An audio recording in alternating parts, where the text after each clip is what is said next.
time, Tony Stratton-Smith, said, well, there's this really good bass player with King Crimson. His name's Greg Lake. And you're going to be actually on the same bill together when you play Bill Graham's Fillmore West. So I went, oh, okay, I'll check him out. After the show, we met up in the bar and we started chatting, and Keith said, well, how about putting a band together? We both had a lot of respect, I think, for each other as players and musicians. It was one of those understandings that none of us really, we knew what both of us did, so that said it all, really, you know. When he and I were together, there was a chemistry, and it's not something you could even really talk about. It just happens. And that little chat led to lots of chats, actually, quite a lot of talking. So we got back to England and started to look around, finding a drummer. We decided we were going to keep it as a three-piece band. Well, the phone rang because of a gentleman called Tony Stratton-Smith. I got the call, and would you like to play with Keith Emerson, I think the thing was. I said, oh, that's great.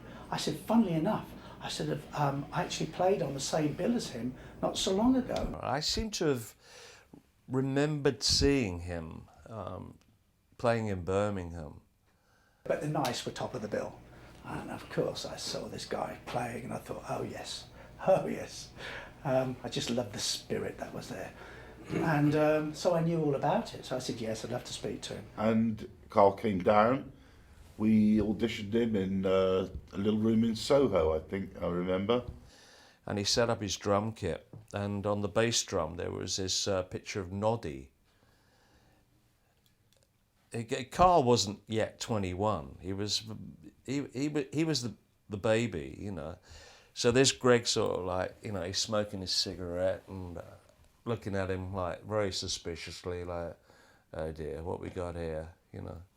When Emerson, Lake and Palmer started, I was fortunate to go and see them rehearsing, and I remember seeing Carl Palmer, their brilliant young drummer, who I'd previously seen with the Arthur Brown and also with Atomic Rooster. He was presented with the task of playing 21st Century Schizoid Man, which was one of the most difficult tunes that King Crimson had played, which obviously Greg Lake had written and pioneered with King Crimson. And Carl was really quite, not struggling with it exactly, but he certainly gave him a lot to think about, and it was really a hard piece to play. Carl kicked ass, and I went, you know, I looked at Greg, I said, let's give him a solo here, you know, Bush, okay, oh, look out, you know. And then I got the call again, and someone, I think it was Lake, called up and said, well, what's your decision? I said, I don't really think I can sort of do this. I said, at the moment, I've just bought a brand new Mercedes van. I've got this happening and that happening. I said, I'm kind of content. He said, well, you know, it's kind of damaging if you don't do this because we think you're right. It always is a joy to play with great players. They light you up. You know, it's a wonderful thing. It's the same, I think, you find with the tennis or anything. When you play with great people, you just become better. When I went to play the second time, it was great. It was even better than the first. Then the management came on the phone and said, look, you've got to do this. We really want you in there. Now, they tried Mitch Mitchell, I believe. To what degree, I don't know, but his name had been bantered around. I'm not too sure if he actually played.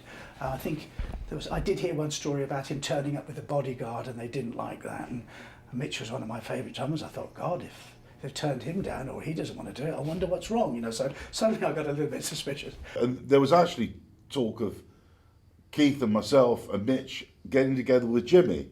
And then it was talk about being a four-piece band. But that didn't happen, and sadly Jimmy died some weeks later. Anyway, to cut a long story short, I ended up joining them, and that was it.